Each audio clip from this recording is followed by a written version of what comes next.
अध्याय 242। क्या सचमुच कोई रास्ता नहीं था? Stockholm syndrome. ये सभी इस स्थिति से गंभीर रूप से पीड़ित थे। भले ही राक्षसों ने जीवन भर उनके साथ दुर्व्यवहार किया था, फिर भी वे अब भी उनके पास लौटना चाहते थे। इस विचार ने ही उसके पेट में मरोड़ पैदा कर दी। वे वापस कैसे जाना चाहते होंगे, स्वेच्छा से उन जंजीरों में कदम रखने के लिए जिन्होंने उन्हें जकड़ रखा था, उन्हें कुचल दिया था, उन्हें टुकड़े टुकड़े कर दिया था। क्यों, बस क्यों? एक पागल गुलाम अपने नाखून चबाते हुए बुदबुदाया। उसकी उंगलियां बुरी तरह से कट गईं, कच्ची और लाल हो गईं, कांपने लगी क्योंकि वह एक अजीब हताशा के साथ उन्हें चबा रहा था। कोई हस्तक्षेप क्यों करेगा? शायद मेरा मालिक मुझे ले गया होता अगर सब कुछ बाधित न होता। ये सुनकर कुछ अन्य गुलामों की आंखों में एक अजीब सी चमक आ गई। सही है, मेरा मालिक मुझे कभी नहीं छोड़ेगा। मेरी मालकिन भी, वह अक्सर सख्त होती है, लेकिन कम से कम मैं तो फिर भी जी सकता था। ये दृश्य देखकर काले बालों वाली लड़की के मन में क्रोध की लहर दौड़ गई।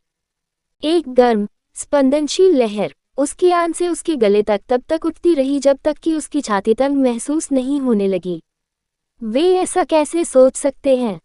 यहाँ तक कि जब कसाई से उनकी जान बच गई, तब भी वे उस रहस्यमय व्यक्ति को दोषी ठहरा रहे थे। क्या वे अपने सही दिमाग में भी थे? उसका जबड़ा कसकर भींच गया। वह महसूस कर सकती थी कि उसके दांत आपस में पीस रहे हैं और उसके जबड़े में हल्का दर्द हो रहा था। वे सभी वयस्क थे, फिर भी वह समझ नहीं पा रही थी कि वे इस तरह का व्यवहार क्यों कर रहे थे। क्या यह उनके लिए भागने की योजना बनाने का समय नहीं होना चाहिए? यह इस शापित भूमि को हमेशा के लिए छोड़ने और किसी सुरक्षित स्थान को खोजने का एक सुनहरा अवसर था। हर सूर्योदय पर राक्षसों की छाया के बिना, जहां वे बिना किसी डर के सांस ले सकते थे। वह नहीं जानती थी कि यह कहां सुरक्षित होगा, और वह ये भी निश्चित नहीं थी कि ऐसी कोई जगह उनके लिए मौजूद है या नहीं, लेकिन एक बात वह निश्चित रूप से जानती थी कि राक्षसों के लौटने से पहले उन्हें जल्दी से जाना होगा। और यदि संभव हो तो वह उस रहस्यमय व्यक्ति को ढूंढना चाहती थी जिसने उन्हें बचाया था।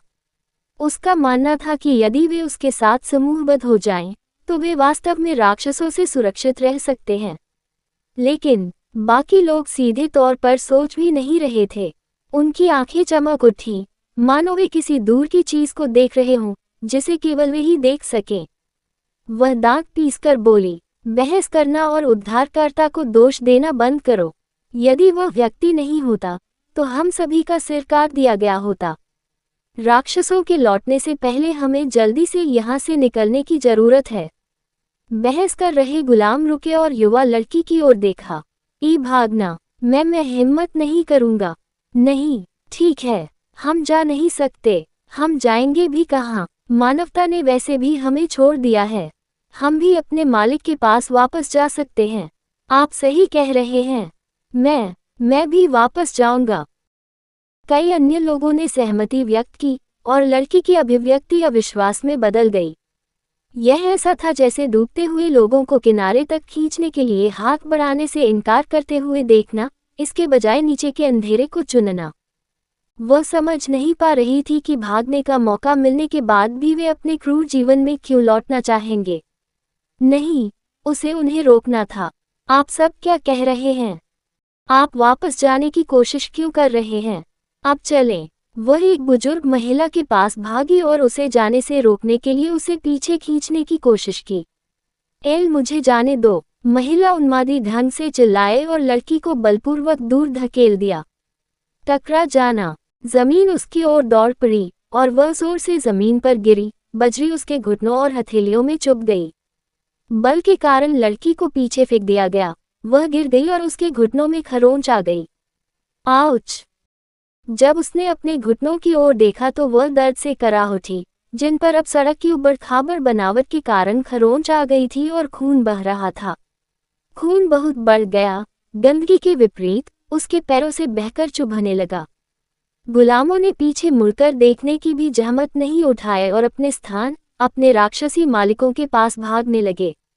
उसे त्याग दिया गया। किसी ने उसकी बात नहीं सुनी, किसी को उसकी परवाह नहीं थी। ऐसा लग रहा था जैसे उसकी आवाज़ हवा के झोंके से ज़्यादा कुछ नहीं थी, जो बिना कुछ सोचे समझे बह गई। उसने उठने की कोशिश की लेकिन दर्द के कारण लड़खड़ा कर आगे बढ़ गई। उसके घुटनों में चोट लगी थी और अब खून बह रहा था।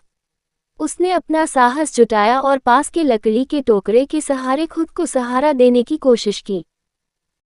खुरदुरी लकड़ी उसकी हथेलियों में धंस गई, लेकिन उसने उसे पकड़ रखा था।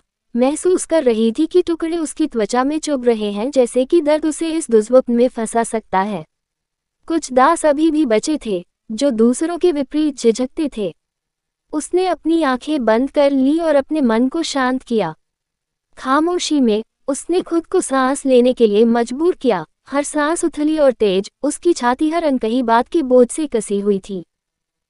अपनी आंखें खोलते हुए उसने दूसरों की ओर देखा और धीमी लेकिन कुछ हद तक आशा भरी आवाज में पूछा, ठीक है, चूंकि आप वापस नहीं गए, इसका मतलब ये होगा कि आप भी भागना चाहते हैं, है ना? उन्होंने एक दूसरे की ओर देखा। उनके चेहरे भय और झिझक से भरे हुए थे।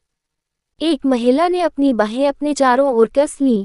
उसके कंधे झुके हुए थे जैसे कि वह खुद को छोटा, कम दिखाई देने की कोशिश कर रही हो। एक अन्य युवक बार बार उसके कंधे की ओर देखता रहा और हर दूर की आवाज पर झिझकता रहा। ये स्पष्ट था कि वे भी इस बात पर विचार कर रहे थे कि वापस लौटना है या नहीं। लेकिन यातना के क्रूर दिनों ने उन्हें रोक रखा था। हम यहाँ से कैसे निकलें? किशोरावस्था में एक लड़के ने दूसरों से पूछा। क्या हमें उत्तरी गेट की ओर भागना चाहिए? मैंने सुना है कि वहाँ सबसे कम गार्ड हैं, किसी ने सुझाव दिया। नहीं, मैंने रास्ते में अपनी मालकिन को ये कहते सुना कि जिज्ञासु के आदेश पर शहर को सील कर दिया गया है। क्या अब हम क्या करें? बचे हुए कुछ गुलामों में दहशत फैल गई। नहीं, मैं भी वापस जा रहा हूँ। ये निराशाजनक है। उनमें से एक की हालत बिगड़ गई और वह जल्दी से वापस भाग गया। काले बालों वाली लड़की ने जोर से निगल लिया। उसका गला रेत की तरह सूख गया।